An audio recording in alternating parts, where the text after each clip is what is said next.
গল্পমালা on ভর্তিতে আপনাদের স্বাগতম। আজকের গল্পের নাম খরগোশ ও কচ্ছপ। কচ্ছপ স্বভাবত অতি আস্তে আস্তে চলে, এই জন্য এক খরগোশ কোনো কচ্ছপকে উপহাস করিতে লাগিল। কচ্ছপ খরগোশের উপহাস বাক্য শুনিয়া ঈষৎ হাসিয়া কহিল, ভাই ভাই, কথায় কাজ নাই, দিন স্থির করো। ওই দিনে দুইজনে একসঙ্গে চলিতে আরম্ভ করিব, দেখা যাবে কে আগে নিরূপিত স্থানে পৌঁছিতে পারে। খরগোশ কহিল, অন্য দিনের আবশ্যক কি? এসো আজই দেখা যাক, এখনই বোঝা যাইবে কে আগে চলিতে পারে। এই প্রতিজ্ঞা করিয়া উভয় এককালে এক স্থানে হইতে চলিতে আরম্ভ করিল। কচ্ছপ আস্তে আস্তে চলিল বটে, কিন্তু চলিতে আরম্ভ করিয়া একবারও না থামিয়া অবাধে চলিতে লাগিল।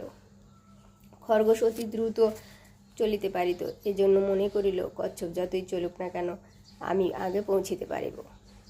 এই স্থির করিয়া খানিক দূর গিয়া শ্রমবোধ হইতে সে নিদ্রা করিল।